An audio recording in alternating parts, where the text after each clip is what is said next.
Hello, students of class 10. Today we are going to continue the chapter Water Resources. So, first we'll see about irrigation. So, irrigation refers to the process of watering of agricultural plants through artificial means, that is, from wells, tanks, tube wells, canals, etc. Okay, so from here the water is used for watering the agricultural plants is called irrigation. So presently about 92% of water is used for agriculture, then 2% of water is used for industries, and 6% of drinking and domestic purpose it is used. Okay, so here for farmers, rainfall is also very important sources of water here. So next we'll see what are the reasons for the use of irrigation here. So as you know that farmers usually they depend on rain for agriculture, isn't it? So what is the need of irrigation here? First you can see uncertainty of rainfall. As you know that in India rain is highly irregular in place and time. So that is normally rainfall is marked by wide fluctuation in different parts of the country. That is, in some places monsoon arrives very early or quickly. Sometimes or some areas the monsoon will come very late. Okay, there is no proper time that time for the arrival of monsoon rains here. That's why it is said that rainfall is uncertain or uncertainty. So here irrigation is the only means to supplement rainwater to raise crops. Otherwise the farmers they may prepare their field and they will be waiting for the rainfall. So if rainfall does not come means then they have to depend on agriculture, isn't it? Next we can see uneven distribution of rainfall. So in our previous chapter in climate we have studied that rainfall is not evenly distributed everywhere. So most parts of the country receive 80% of the annual rainfall from January to September from southwest monsoon. So here Western Ghats and Eastern Ghats India receive more than 250 centimeter of annual rainfall. Whereas when you come to the northern plains and the eastern peninsula receives only 100 to 200 centimeters of rainfall. Saurashtra Kutch region of Gujarat, parts of Punjab, Haryana and western half of Rajasthan, they all lie in the arid zone. So here the amount of rainfall is decreased and there is constant scarcity of water. So this inadequacy of rainfall has to be met by irrigation only. Okay. Next we'll see crop requirements. Different crops require different quantities of water for their growth. So most of the crops they do not require water when they are maturing. Okay, so that time more water is not required.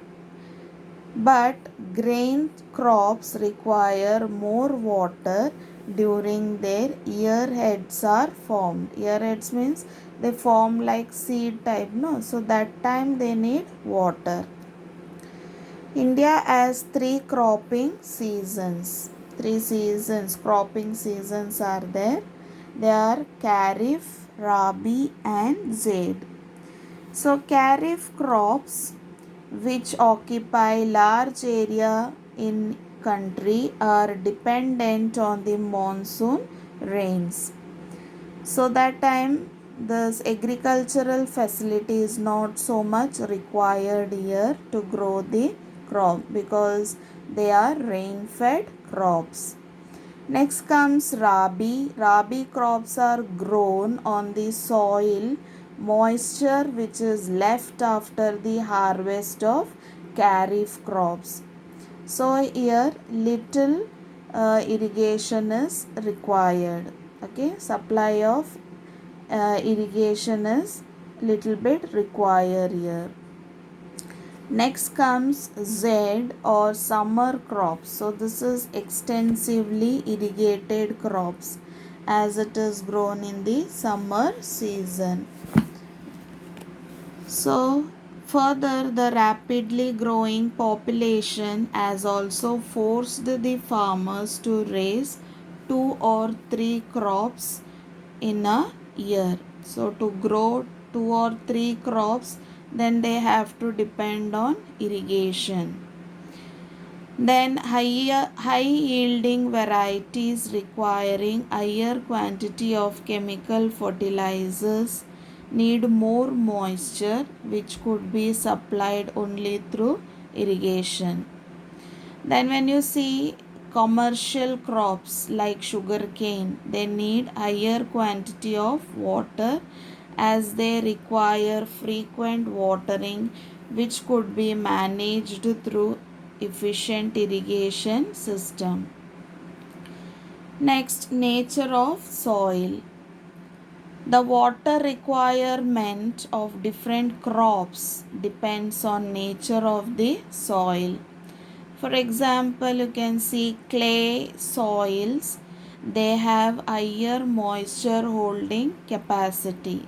So in this case, less irrigation is required because already the soil is having moisture content, isn't it?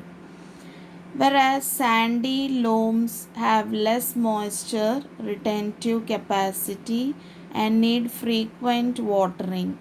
So in this case, they need more irrigation water. Even similarly, the level and low land areas also require less water than the sloping and highland areas. Next, you can see to utilize river water effectively.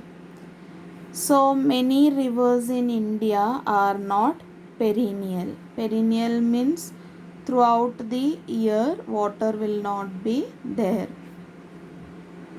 and carry insignificant flows during the Rabi season. There is also a wide disparity in water flow from year to year. That is, the rivers of Central and South India have water only for 4 months. Okay, that is in the time of monsoon time. They will be having plenty of water. Then in the summer month, that is 8 months of year, the rivers will be dried.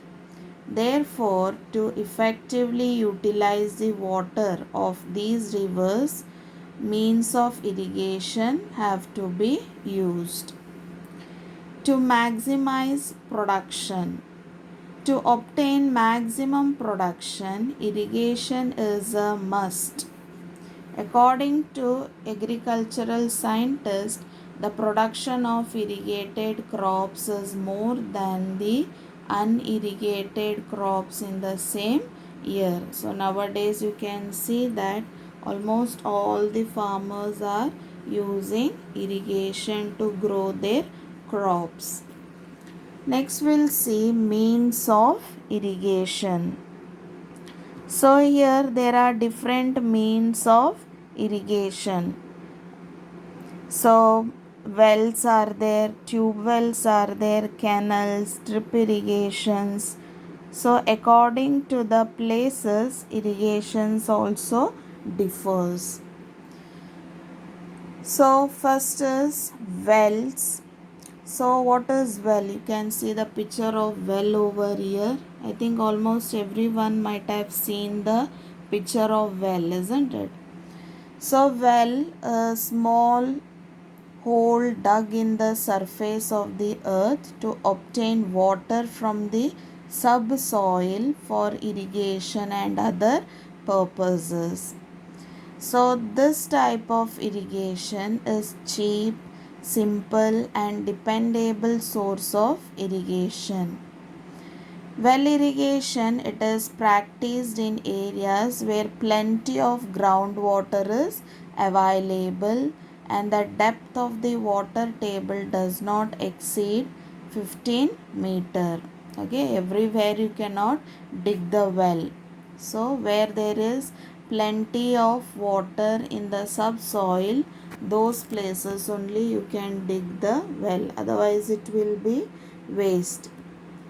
Area well irrigation is confined mainly to the alluvial plains where owing to soft nature of soil you can find, so wells can be easily dug and the yield of crops for land after irrigation is considerably high. Wells are dug in the middle of the area to be irrigated and at a place which is relatively at a high level.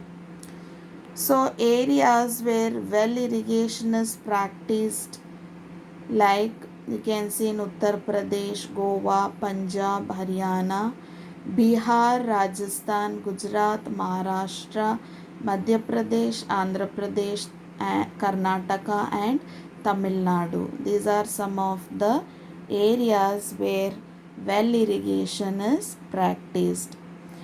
Next, you can see the water from the well is lifted for irrigation in different ways. So, this will do it in our next class. So, I hope this topic, irrigation topic, is clear to you all. So, students, revise this topic. Thank you. Have a nice day.